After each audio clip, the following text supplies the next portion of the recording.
Here I am. Yet it. All right, the big question: can you hear me now? Can you hear me now? Someone tell me if you could hear me, because obviously I didn't have it right the first time around. Let's see. This I see some of y'all here talking. What is it? Moss and Aggies are sore subject. Yeah, but not. That's not the reason. Y'all, I assume that you can hear me. If not, let me know. It won't be the first time that I just talked away and no one was even listening. Sorry about that. I don't know what was happening. Something was acting up my computer. The only way I could fix it was to shut the whole thing down. When I did that, unfortunately, it shut down the live stream as well. Couldn't figure out how to get started back up, which meant I had to start a new live stream. Obviously, it looks like y'all got the the notification, the new one. So I'm glad we were able to make that work. All right, sorry about that, guys. My fault, not y'all's. It's just the way it happens sometimes, right? Whether it's the game of Big Brother or life in general, sometimes you just have to deal with a little stormy weather. Be flexible, adaptable, and make things happen. And that's what we got going on today. All right, guys. Welcome to Cliff Notes Live. Let me start off with the big old SKD 143. I love my wife. I love my kids. Love you guys that come out and hang with me every Monday night. Love reality TV. And I love working microphones. Just one of those goofy deals. But that's all right. It's just me trying to recover from the post-Thanksgiving food binge that I went on. I binged a little TV, binged a whole lot of food as well. I hope y'all had a fantastic Thanksgiving. We'll talk about that a little bit. Let me know what y'all had. We heard y'all's favorite side dishes last week. Mine, I mentioned macaroni and cheese. I got a lot of macaroni and cheese, so that was fantastic. Let me go out and see who all's out here real quick. Just once again, howdy, hello. I'm glad to see y'all here.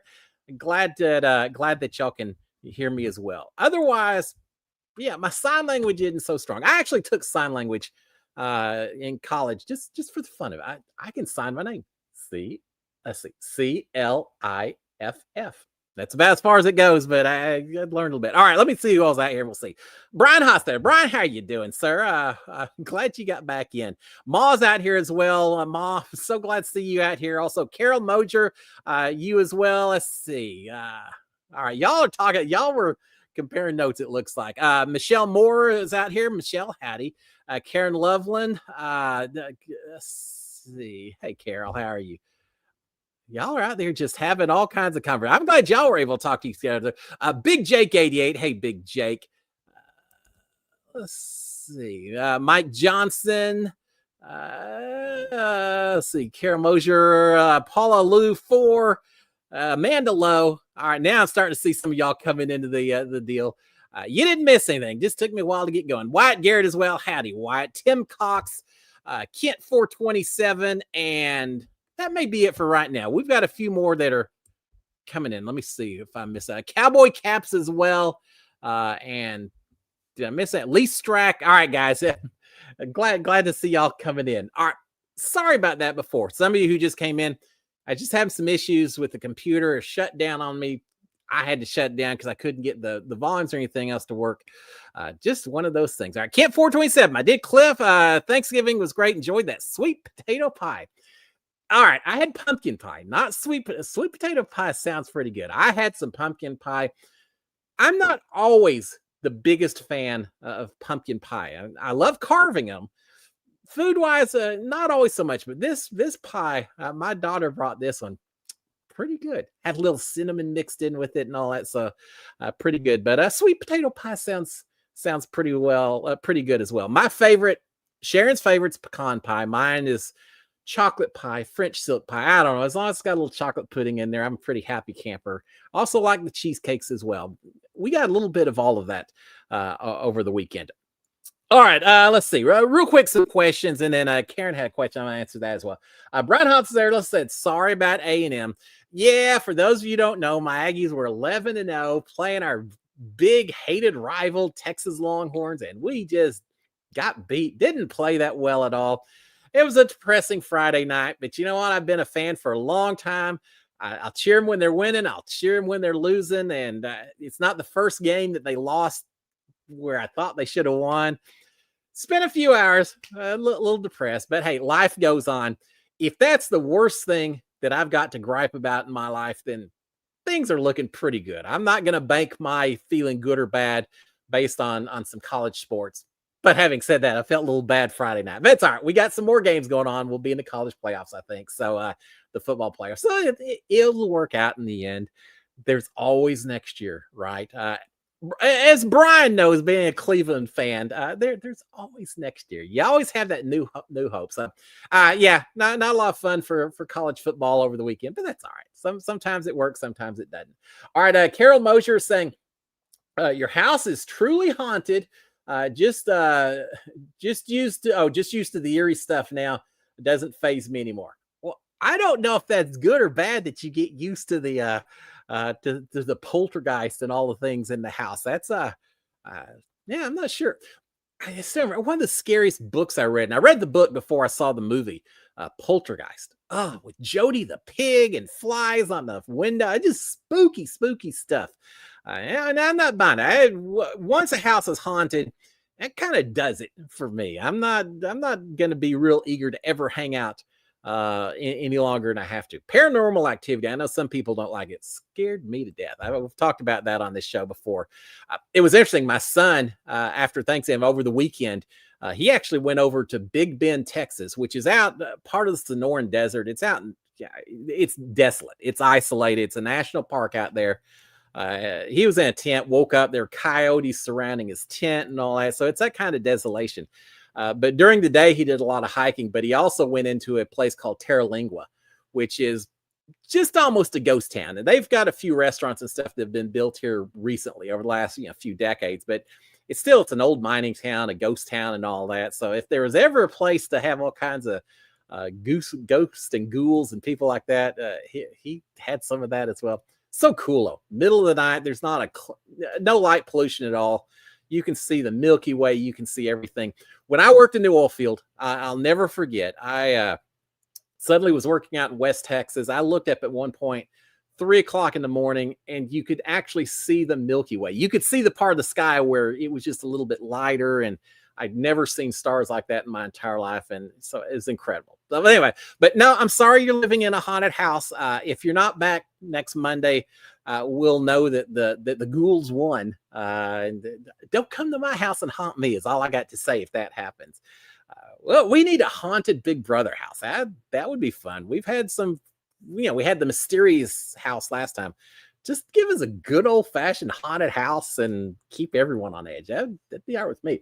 All right, let's see. Karen Loveland is saying, and Mike Johnson both saying, what's the significance of Pink Floyd The Wall and Ma saying released 46 years ago yesterday? Yes, indeed, Ma. Thank you so much. Pink Floyd, 1979. It's hard to believe it was that long ago. But yes, it was released 46 years ago yesterday. One of my favorite, probably, would it be my all-time favorite? Maybe my all-time favorite album that's ever been released is The Wall. I love it. There's some soundtracks and some things like that, but that I've enjoyed. But I've always loved Pink Floyd, The Wall. I was 14 when it was released. It's incredible. Just incredible. And it's what everyone has these albums that you listen to at different times to put you in different moods, right? Well, Pink Floyd, The Wall is what I would always listen to when I just had a stressful day at work or something. I would come home, not as much now, but a while back, I'd tell Sharon, say, man, I just want to crash. I'd put on The Wall and some headphones and just listen to this music and just chill. I would just chill out listening to this thing, and it just put me in a different mood every time. So when I saw that it was released, I thought, all right, well, I got to brag about Pink Floyd. One of my biggest regrets is I never saw them in concert. I could have once or twice, just never quite got around to it. But it's funny, when I was in the Big Brother house, I don't know if I've ever said this before or if y'all know how it works, but when you're in sequester, before you go into the actual house, you have to fill out all kinds of forms on different things, like what's your favorite food, what's your least favorite food. If you were getting an HOH basket, what would you like to see in that basket? What kind of fruits, what kind of candies, what kind of beers, just all kinds of stuff that you have to list. And one of the things that you had to list is name your top 10 favorite music albums. Again, so if you win HOH, you get to go in. And I really thought long and hard about putting The Wall, because I thought, man, I could just sit up there by myself in the Big Brother in the HOH room and just chill out to this music and just calm down and calm the blood pressure and all that. But I didn't do it because then I thought, man, everyone else is going to be, they're going to listen to this and just think I'm the most depressing person, or they're going to hate my music choice. So I went with George Strait instead. That probably was good, but I always loved The Wall. And then and you know what was funny is because I saw the release over the weekend, Sharon and I are just going through the TV channels looking for stuff to watch on. The Wizard of Oz was on. And for those of you who don't know, there's the whole deal that you can play The Wizard of Oz, the movie, while you're playing Pink Floyd, The Wall, the soundtrack, and they sync up perfectly. And the bells are going off, or no, not that. It's Dark Side of the Moon. Dark Side of the Moon, one of their other albums. You can play that at the same time as Wizard of Oz, and it matches up perfectly. All the bells from the song Time are going off as the mean old lady's riding her bicycle. If you haven't seen it, check it out. But anyway, that's the significance, was the song released yesterday, and I'm such a huge fan. Blue Sugi is saying, my dad was hired as a security guard when they played in D.C. Oh, that'd be pretty cool. I would think most Pink Floyd fans would be pretty chill when they're at the concert. You're not going to have a mosh pit and things like that, I don't think, when you have that.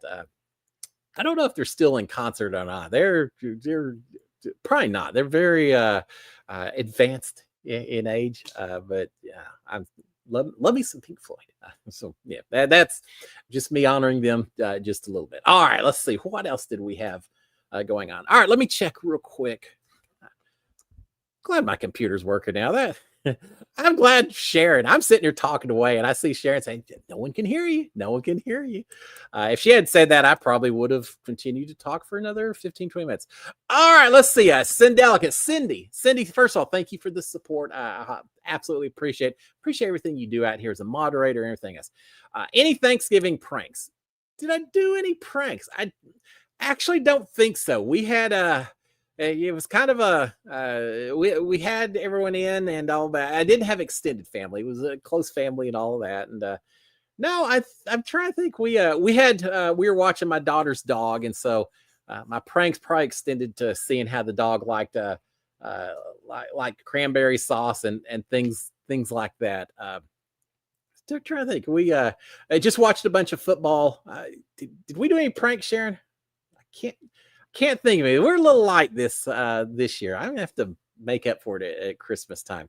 I've been watching some of those videos where the guys open up those cans of Sturmrunger, whatever, from Finland or Sweden, the pickled fermented rotted fish. How horrific that is. I tell you what, if I could go back into the Big Brother house, I would sneak something like that in with my luggage and just go up to the have not room and open it up and just see what happened. Yeah, probably not. They probably boot me out of the house if I did it. But yeah, no, I didn't have a chance to do any pranks just yet. But my nieces and nephews, who I normally do a bunch of the pranks on, were unfortunately not with us this particular Thanksgiving. It was a little bit split because even though the Aggie game wasn't on Thursday, it was on Friday afterwards. So we had a lot of my family that was saying, we're going to be in College Station for the game, so we're not going to get together as a group on Thursday. So yeah, a little disjointed. It was nice having the family with me, though. That's always fantastic. All right, let's see what else we've got on here. Who's that saying the ghost of Janky returns? Blue Sugi. Yeah, Janky. Always. I'm waiting for Janky to come back. I'm not ready to say goodbye. Kent 427 says, "Can't believe it's December." I know, it's incredible. And Chris Bozang is saying, "Is your tree up?" We're not quite there yet. And then Paul Lou 4 saying, "Happy December. Who has their tree up?" All right. Until like just a day or two ago, it was 80 degrees down here. It was hot. It did not feel like Christmas at all. So yeah, it wasn't time it didn't feel like the holidays just yet. Suddenly we had Thanksgiving. It immediately got cold. I mean, Texas cold. For those of you further north, y'all are saying, what a wuss. But because it was like in the 40s down here, which seemed incredibly cold to me. I told you I was watching my daughter and son-in-law's dog. It So I was having to walk the dog every morning and every evening. I went out last night. It was brutally cold. And I tell you, while I'm walking the dog, we're going, it's nighttime, and it's probably 9:30 or so. As we're walking down the street, all of a sudden I see in front of me, about 20, 30 feet in front of me, the largest skunk I've ever seen in my life. I see a lot of skunks down here, but this skunk, it looked like a small dog. I've never seen a skunk this big crossing the street in front of us. Fortunately, we were far enough back that it didn't feel threatened by us. And I certainly wasn't going to go any closer. I just waited for waited. And it's not like I'm going over close. I waited for it to cross and then told the dog, said, yeah, our walk is over this evening. Because if there's one big skunk, there's probably a whole lot of little baby skunks right behind it somewhere. We're walking the opposite direction. So we shut the walk down. But yeah, freezing cold down here. So now it's starting to feel like Christmas time. As far as is our tree up? No, not yet. We were going to do it, but then I was just so depressed that the Aggie game didn't get around to it. I've got it out. We just haven't put actually set it up and decorated it just yet. I was a little bit more involved getting our outside set up. Went through, checked all my Christmas lights. Barely any of them work because of the squirrels that I'm in a battle with that like to chew on Christmas tree wires whenever they have an opportunity. So I just went down, bought all new Christmas lights. Man, I've got a whole shopping cart filled with Christmas lights. And so I started putting those up in the trees and things like that. So yeah, a little more focused on the outside. We'll do the inside here this week and have it all set up and looking nice and pretty. And I did already hear the Mariah Carey song multiple times. And of course we watched I love watching the parades. So Sharon and I did a lot of that on Thursday. The Macy's parade, Houston had a parade. Philadelphia had a pretty good parade as well. So we watched a lot of parades, saw Santa showing up in several different parades and all of that. So yeah, now it's starting to feel a little bit like Christmas. All right, let's see what else we've got on here. Brandon Rose's Daily is saying, have they started casting for Big Brother? That's a good question. Probably. They may be taking the videos. There's no celebrity Big Brother, nothing else. Normally, they start, right around now. Maybe in January. Depends now as the season starts a little bit later. It may start a little bit later. I'm a little uncertain because when I was on the show, I showed up at a live casting call. So I wasn't sure when they started accepting videos, when they finished it up or anything else. And then the year of COVID, I was going to show up at a casting call in New Orleans. And then they called, said, all right, Cliff, we're shutting it down because everything's shutting down for COVID. So don't bother showing up. I was like, oh, really? But I think probably they may be accepting videos. If they aren't, it's getting real close because they'll start accepting them at least by February or so. So start thinking about what you're going to do. Figure out what you can do that makes you stand out from everyone else. Don't make stuff up. Just figure out what would make you stand out from other people. And then you can emphasize that. I don't exaggerate. I mean, you can work it. You can talk it up a little bit. And make sure that they understand it. But yeah, figure out what makes you different from everyone else and talk about that in your videos. Blue Sugi is saying, is it too late to send in an audition tape again? No, it's certainly not too late. If they are accepting videos, it's in the very earliest stages. So yeah, no, I don't think it's certainly not too late. So no, do it, send it in. I was going to say this, and I'm not sure, take it with a grain of salt. If you sent in a video last year and you didn't get picked, do another one. That doesn't mean the first one wasn't good. So many puzzle pieces they're trying to fit in, but I feel like every time you do a video, you pick up on new things. And it's kind of like anything you do, a memory muscle. The more you do it, the more it starts feeling natural. And the one thing I will say when you do an audition video, make it seem like a conversation. If it sounds too rehearsed, if it sounds like a job interview, you're too stilted, you're too stiff and on, they'll pick up on that. And that's not what they're looking for. It really should get to the point where it's just a conversation. You're just sitting there talking to someone. You may flub a word here or there. You may get a tick in your eye. Who knows? There's all kinds of things that may happen.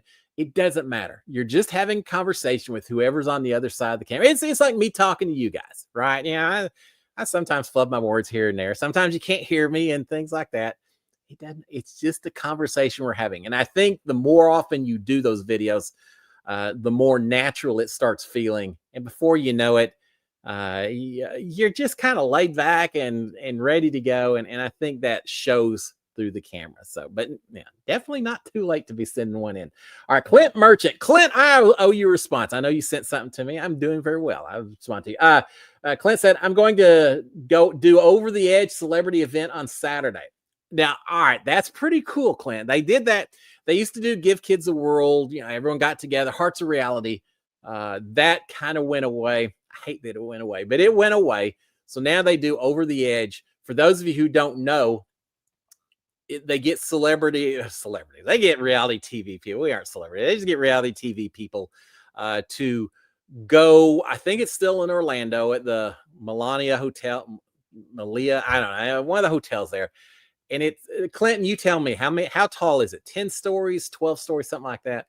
They have you rappel off the side of the building, and it's a fundraiser. You raise a certain amount of money, 1,000, 1,500, something like that, as a fundraiser. And then you show up and everyone gets to hang out together, and you go over the edge, you go over the building, rappel to the bottom and all. And that's kind of the focus. But I think in a lot of ways, the focus is actually more just a chance for everyone to get together. I saw most of the last season of Big Brother had gotten together and was doing it. And so, yeah, it would be fun to do. Clinton, it would be fun to do with you and just get the chance to visit and all. I'm gonna have to look into that. I've told you, I'm scared of heights. I'm not a big fan of heights when I'm standing on the side of the building. But having said that, I actually have done rappelling before, and I've kind of enjoyed it. The rappelling I did was I was taught through the Texas A&M Cave Club when I used to do a lot of cave exploration, and spelunking is the big official word. But going into wild caves and exploring them and all of that, I used to do it. And then my body kind of started not fitting into the same caves that they used to be able to fit into. Man, when I was in college, I was a little toothpick. I could fit through the tiniest little holes. And I love just going up into these caves in the middle of nowhere and having a lot of fun with it. But that's where I learned to rappel. Texas A&M has a fire school where they teach all the firefighters for all over the United States. And one of the things they have is a building that's 4 or 5 stories tall. And you learn to put out fires and stuff on this building, how to spray hoses up high, but you also learn how to rappel from that tower. And so that's where I learned to rappel. It was funny when I rappelled. I just started dating Sharon, and I told Sharon, "Hey, come with me." This is how mean, not mean, but my idea of a date with Sharon was, let's go rappelling. So I'm not sure she appreciated as much as I did. We get there. Sharon was smart. Sharon had zero desire to rappel, so she made sure that she wore a skirt on that particular date and said, I can't rappel. Oh, I would have done it, but I didn't even think about it. And I'm wearing a dress. I can't rappel in a dress, Cliff. It was all planned ahead of time. She had zero desire to rappel. But I got up there and did it and had a lot of fun. So I've done rappelling there. I've done some rappelling at Enchanted Rock, which is a big rock formation in the hill country outside Fredericksburg, Texas. So I like rappelling. But having said that, I've seen the challenge in some of these shows where they rappel from long distances. And I would be very nervous unless I was very trusting of the rope. And really, if you're going to rappel, should you not be very trusting of the rope? But yeah, Clinton, applause to you, my friend. That sounds like a lot of fun. I'd love to go do that just for the fun of it. Kent is saying excited for the Traitors. The premieres in January. The cast looks really good. I'm looking forward to it. I'm looking forward to seeing how Rob. I mean, all of the cast is great, but I'm looking forward to seeing how Rob does on it. Yeah, it's going to be fun. There's a premiere party up in Dallas that I've been trying to look at my schedule, see if I can make it or not. I'm not sure. If I do, I would love to throw on a kilt and I don't know, a beret or something, and go up there and talk in my best. Can I even do a Scottish brogue? Probably not. My best Sean Connery, Scottish Scottish accent. Yeah, that's horrible. My ancestors from Scotland would they're priority disowning me. But yeah, that'd be a lot of fun. All right, Paulu 4 saying, "What is everyone's favorite Christmas song?" That's a good one. What what's the Wham song? Last Christmas gave you my heart. The very next day you threw it away. I like the modern ones, but you know what? When I was in high school, we had to take Spanish lessons. I took Spanish a lot. And a Christmas Time in Texas is George Strait. Sharon's pointing out hers. Yeah, that's a good one. I like that one. I had to learn a lot of all these songs I had to learn in Spanish. My teacher said, "All right, there's two things you're going to learn. You're going to learn how to say the Pledge of Allegiance in Spanish. So when you go home for the holidays, people are going to say, say something in Spanish, and you never know what to say. Well, now you can say the Pledge of Allegiance. So prometo fidelidad a la bandera de los Estados Unidos y a la República que representa una nación bajo Dios indivisible con la libertad y justicia para todos." There you go. And we also learned a lot of Christmas songs. Casca bells, venid fieles todos, Abelen marchemos. So I like a lot of the songs in Spanish. I'm the smart aleck. When we go somewhere and they're singing Christmas carols, I'll try to sing it in Spanish just to show off a little bit. And Sharon's always like, "Just stop. Just sing just like regular people, and it'll go much better, Cliff." So, yeah, but I like the modern Christmas songs, though. As much as I rag on Mariah Carey, and it's just because they play it so much. I think it's an incredible song. I just get tired of hearing it. All right, Ma is saying, "Do they know it? Oh, do they know it's Christmas at all?" By Band Aid. Well, that was Band Aid, right? That did that. One of the collaborations, all the bands came together. No, was that We Are the World? No, We Are the World, and then Band Aid did "Do They Know It's Christmas at All?" I think. Yeah, do they know it's Christmas time at all? Yeah, the good one, Ma. I do like that one. And it's always fun watching all the bands come together. Talk about binging. Sharon and I watched. The reviews on it were horrible, but one of our favorite movies from back in the day is Sergeant Pepper's Lonely Hearts Club Band, with Peter Frampton and the Bee Gees in the lead roles, and we've always enjoyed it. I didn't realize that it got ragged on so much when it first came out, but at the end, they have everyone singing Sergeant Pepper's. They have all these musical acts from the late 70s. Half of them I didn't recognize. I had to go back and do some research, but yeah, it was kind of cool as well. I forgot the whole when all the people came together. We Are the World and Band Aid, some of the others. All the musicians came together and did those songs. That was a lot of fun. All right, let's see. Blue Sugi is saying, "Oh, Bing Crosby, White Christmas, classic." Absolutely, yeah. Oh, you know what my favorite is now? Thank you, Blue Sugi, because now that you talked about Bob Hope, Bing Crosby singing it made me think it probably my favorite one Christmas song of all time is "The Little Drummer Boy" with Bing Crosby and David Bowie singing it as a duet. And I think it was on Bing Crosby's show or something. I don't remember, but the Little Drummer Boy maybe is my favorite Christmas song of all time, and my favorite version is the one that's got David Bowie and Bing Crosby singing it together. All right, and now I gotta go find it.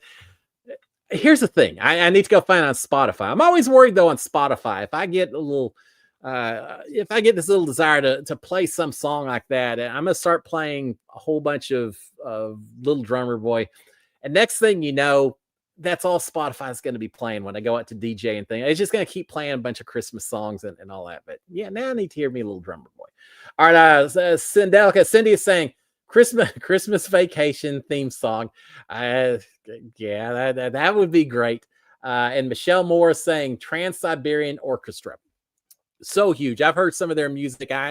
I've not heard as much of it. I've had a lot of people who've gone to their concerts and just talked about how phenomenal they are. But yeah, that's great. And now, Cindy, as you mentioned that song, Christmas Vacation, now all I can think now in my head, I've got the Elf theme song with Will Ferrell in there. One of my favorite Christmas movies. And Jingle All the Way with Arnold Schwarzenegger. one of my top ones as well. I don't know if Jingle All the Way relates as much as it used to, because I don't know about y'all. Y'all tell me. Used to be Black Friday. That was a cutthroat affair. The Walmart would open and 10,000 people would stream in. They're fighting each other for the TVs. And I remember staying in some lines for some toys and things like that. Well, Jingle All the Way is like that. Schwarzenegger's trying to find an action figure for his son, can't find it anywhere. And it's just all about him trying to make his son happy and all that. I remember those Black Friday days, standing in line to get whatever the big thing was that year.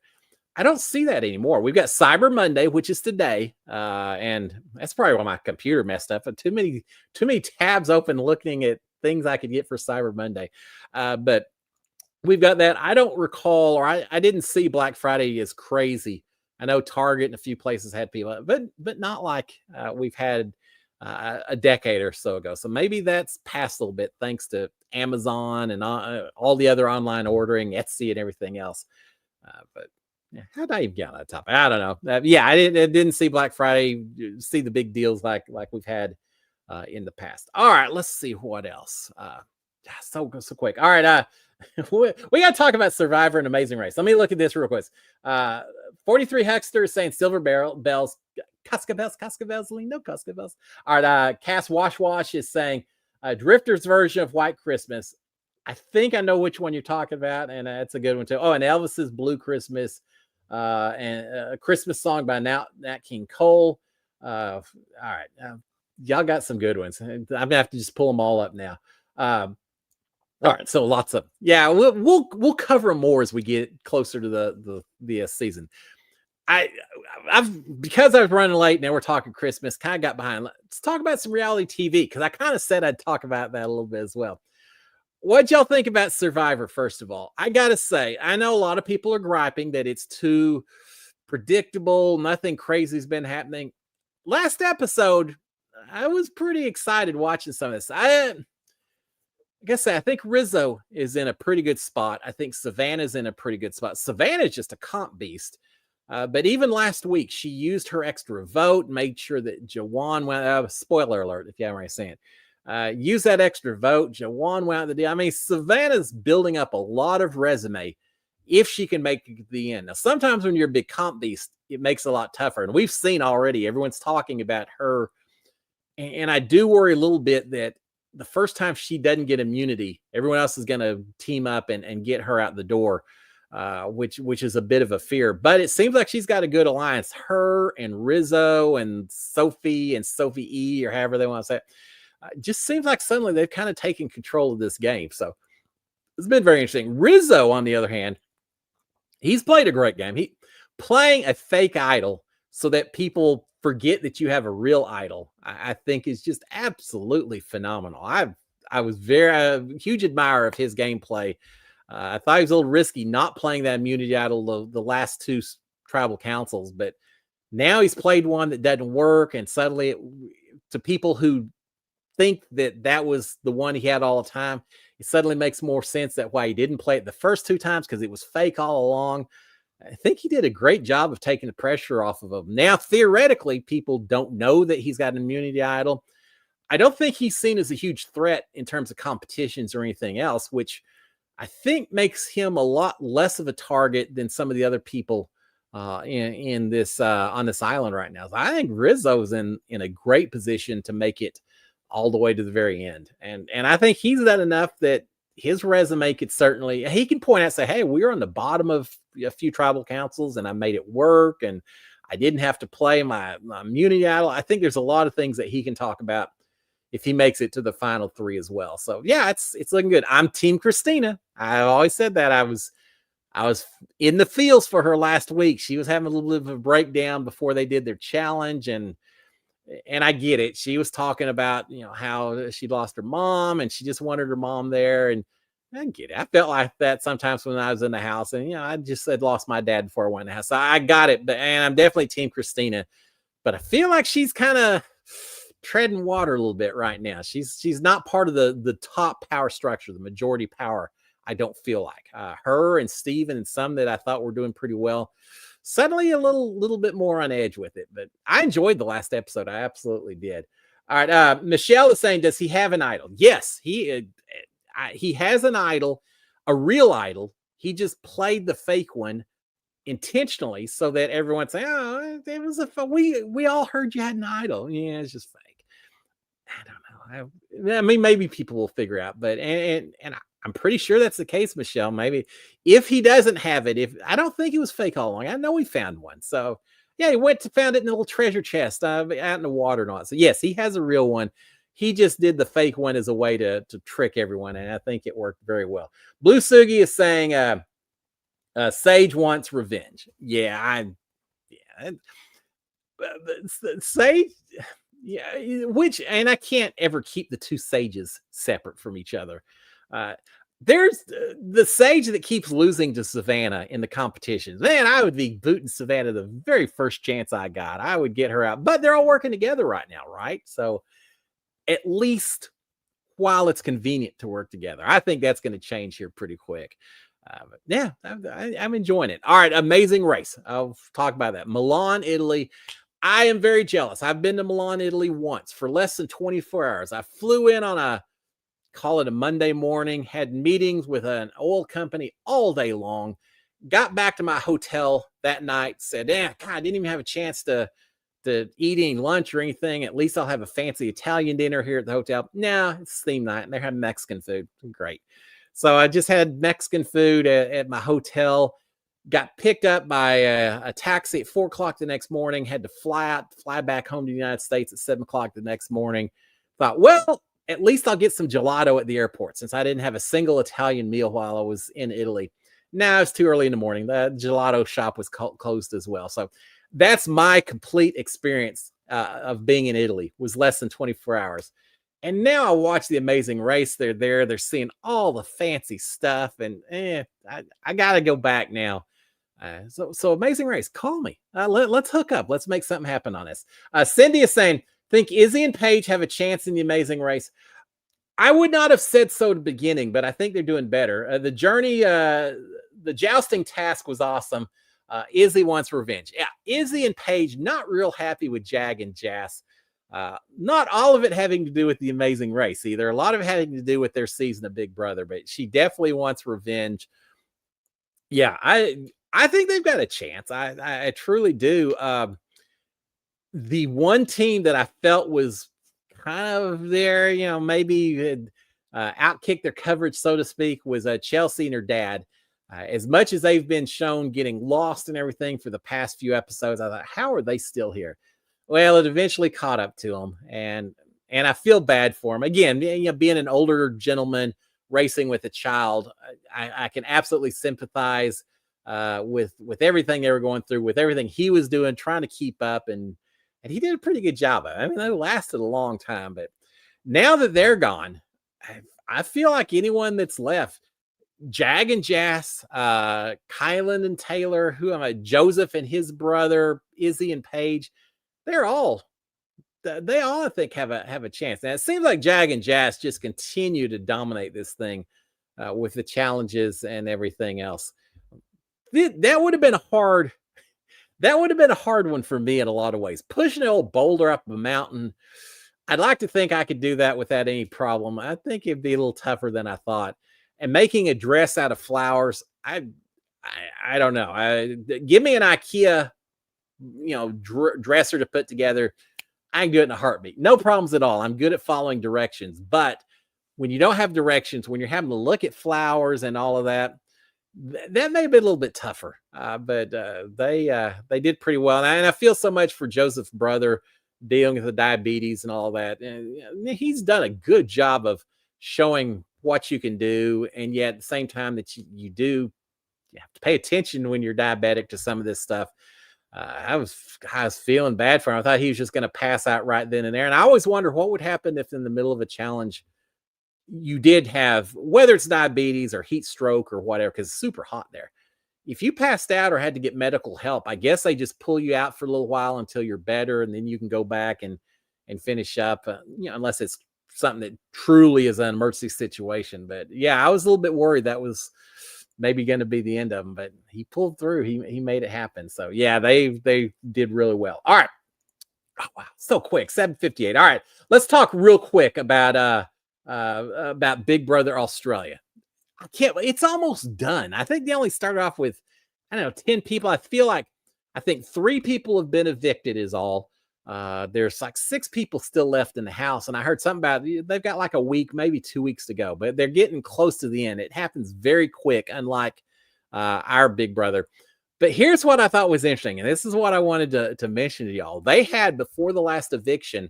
Now remember, the evictions there, the house guests pick who is on the nomination block, but then the Australian public actually is the one who decides who goes home.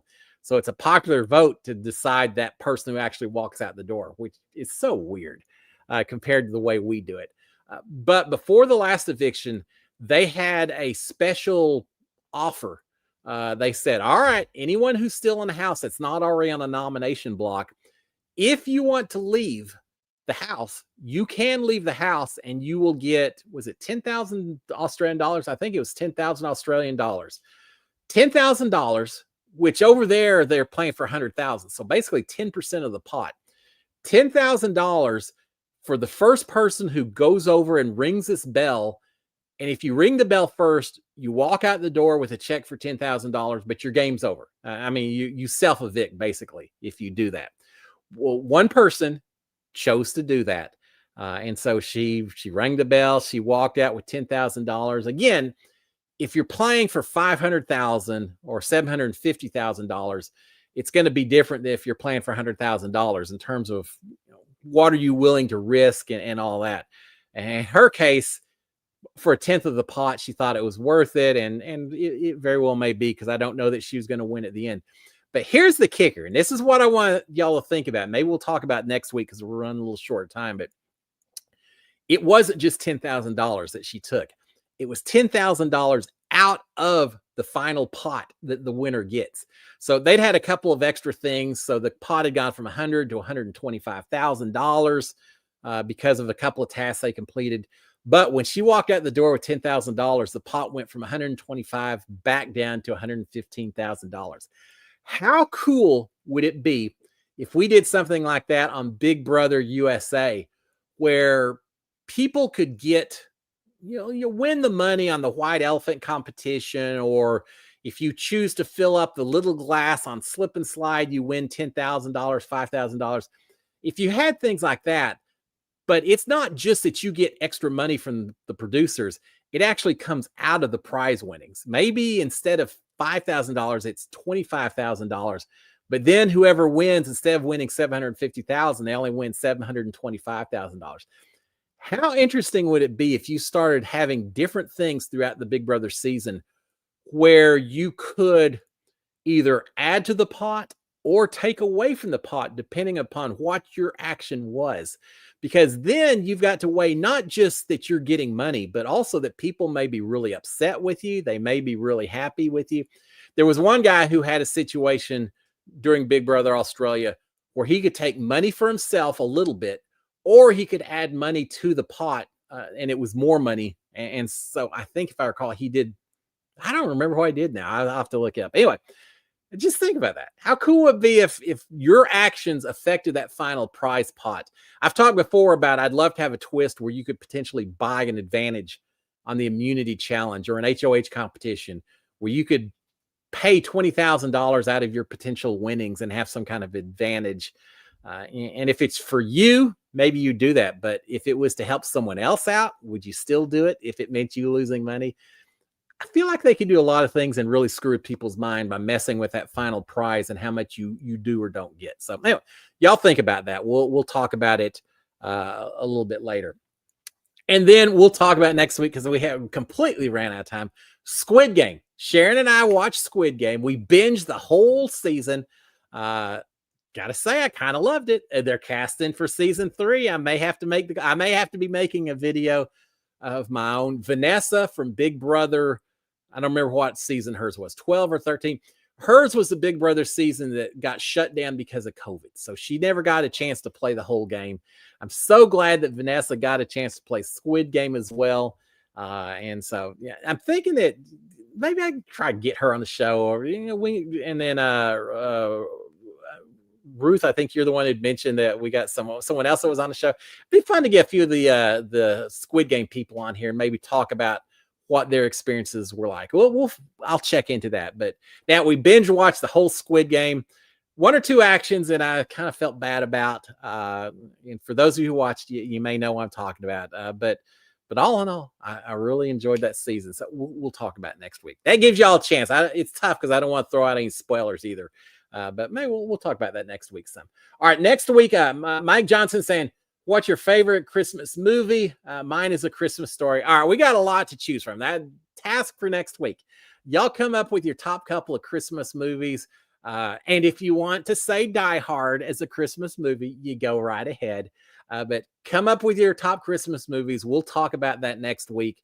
And I'm curious to get y'all's thoughts. Are you old school, the traditional, It's a Wonderful Life, Miracle on 34th Street, or you up for the brand new ones? I got all kinds of ones I want to throw out there, but I'll wait till next week. Guys, I appreciate it. Thank you for bearing with me while I fixed on technical stuff. Sorry we got off to a little bit of a rough start, but I'm glad that you could hear me. And I'm glad I was able to come back and get it started. For any of those of you who are watching on replay, sorry about that. But I'm glad it's still on replay, so at least you can check it out later. All right, guys, y'all have a great one. If you haven't already done so, please consider subscribing to my channel, turning on the old notifications, hitting the old thumbs up. It's always appreciated. Y'all have a great one, guys. I'll finish up with the big old SKD 143. Love my wife, love my kids. Love you guys that put up with me even when things aren't going perfectly right with these things. Y'all have a good evening. Enjoy the last little bit of y'all's Thanksgiving meals if you haven't already. And I will see y'all next Monday. Until then, cheers, my friends. Have a great one. That was a fast show.